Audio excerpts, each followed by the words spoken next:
This is the second problem from RMO 2018, and whenever I see a summation notation, it's always easy on the brain if you just write some terms of the summation. Things seems to get clearer. So let me do that. So this is x raised to 1, 1 plus x raised to 2 plus 2 times x squared by 1 plus x raised to 4 plus 3 times x raised to 3 divided by 1 plus x raised to 6 dot dot dot up to n times x raised to n divided by 1 plus x raised to 2n. This is equal to, it's given that n into n plus 1 by 4. So we want to find out, it's really an equation, we want to find out all such x, all such real numbers x that works. And the solution is kind of interesting. One of my students actually gave a very nice growth argument which involved what would happen. So he first observed that x equal to 1 works. So he observed that. And then he argued that, okay, what would happen if you slightly deviate from 1? If you deviate from 1. And I think he gave a pretty satisfactory argument that it wouldn't work. So the only solution would be x equal to 1.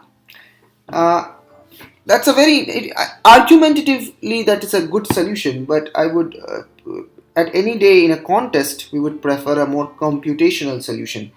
So here is an approach. What we can do is, let's divide numerator and denominator by x. So this is x plus 1 over x.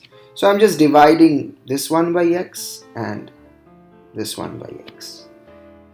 And similarly, I am dividing this one by x and this one by x.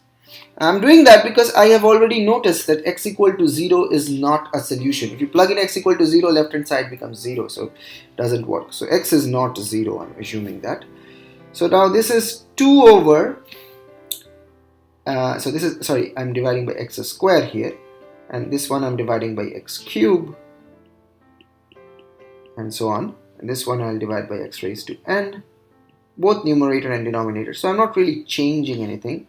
So this is 2 over x squared plus 1 over x squared plus 3 over x cubed plus 1 over x cubed up to n over x raised to n plus 1 by x raised to n. And now I want that equal to this quantity for some value of x. Why would I do this? Because at the back of my mind I have this observation that something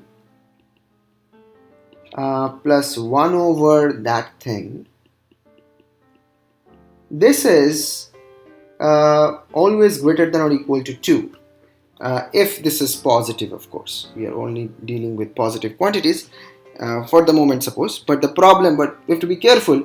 The problem does not say that. Problem says x could be any real number satisfying this equation. So the problem actually asks us to work with all real numbers. But for the moment, suppose we are dealing with only x equal to 0, x greater than 0. So only the case where x is greater than 0. Okay, so how can we say this? There's a variety of ways we can say this. Suppose this something is a, so a plus 1 over a is greater than or equal to 2. It's a direct consequence of AMGM inequality, but you can do it in a more elementary manner. So a square plus 1 is greater than or equal to 2a, which is definitely true because a square minus 2a plus 1 is greater than or equal to 0. Why is this true? This is true because the left hand side is just a minus 1 whole square, and any square quantity has to be non-negative. And equality would hold. Now this is important. This will be coming up in our problem. When will this equality sign hold? When a is exactly equal to 1. When a is equal to 1. So this particular method works very nicely in this problem, because each of the things in the denominator are of this form, something plus 1 over that thing. So so x plus 1 over x is greater than or equal to 2. X square plus 1 over x square is greater than or equal to 2, etc. Again, I must stress that we are only working with the case where x is greater than 0. AMGM inequality does not work where x is less than 0, and this particular method will not work if a is less than 0, because we cannot really cross multiply. So things will fall apart. You have to be careful here. Alright, so if this happens, then when will equality hold? Equality will hold when a is equal to 1, or in this case x is equal to 1. So in each of these individual inequalities, equality will hold when x is equal to 1. Okay. So keep that in mind. So now we will take the reciprocal of each of these. So 1 over x plus 1 over x. This is less than equal to half. Similarly, 1 over x square plus 1 by x square is less than equal to half. In the same way, 1 over x cube plus 1 by x cube is less than equal to half, and so on. So now we are at the very bottom of the matter, because each of these terms are less than equal to half, and we are interested in 1 over x plus 1 by x plus 2 times 1 over x square plus 1 by x square plus 3 times 1 over x cube plus 1 by x cube, and so on up to n times 1 over x raised to n plus 1 by x raised to n. We are interested in this. See, what I have written here is exactly the same thing as this one. I've just written it in I've taken the constant sort of out, so this is the same thing. Okay, so each of these terms is less than half, as it is equal to half. So this is half times 1 less than equal to half times 1 plus 2 times half plus 3 times half up to n times half. So this is equal to, if I take half common, 1 plus 2 plus 3 up to n, which is half times n into n plus 1 over 2, which is n into n plus 1 over 4. So what we see is that this expression on the left hand side is always less than or equal to n into n plus 1 by 4, and equality will hold. Recall, we just mentioned a few moments ago, equality will hold when x is equal to 1. So if you do not understand this, just rewind the video a little bit and see why we concluded x is equal to 1 is the case where equality is holding. So only at x equal to 1, the left hand side will be equal to the right hand side, and that solves the problem for x greater than 0, for the case when x greater than 0. So the only solution for positive x is x equal to 1. What happens if we have negative x? So let's quickly handle that. It's very simple.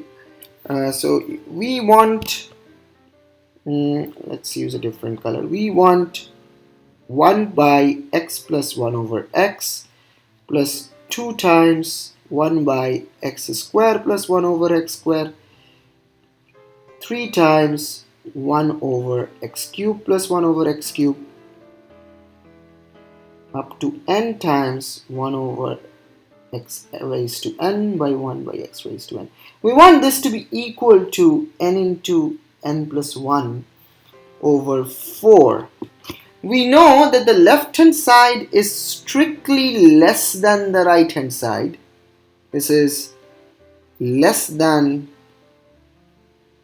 n into n plus 1 by 4 when x is positive when x is positive and um, equality holds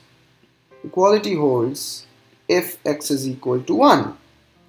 Now notice that some of these terms are actually positive. So whenever the power is even, this term for example, whenever the power of x is even, the inequality will still hold. But what will happen to the odd powers? This will become negative. So these will become negative. These will become negative. Which means that the sum will be further lessened. Or rather, the sum will be further reduced. It was already, if these were positive, still it was less than n into n plus 1 by 4. If these become negative, certainly this total sum will be further reduced. So definitely this particular sum will never be equal to n into n plus 1 by 4. So hence we now conclude, so for negative x, we conclude for negative x, no solution. So for positive x, so x equal to 0, no solution. And x greater than 0, x equal to 1 is solution. So this is an application of AMGM inequality in a surprisingly nice or nasty looking, rather depends on who is looking at it, but surprisingly nice or nasty looking equation. And this is a general running theme, a problem solving strategy. Whenever you see an equality, an equation, always try to think about inequalities in some manner. Sometimes they lurk behind this veil of equality. Alright, the link in the description gives other problems and interesting discussions. Thank you for watching.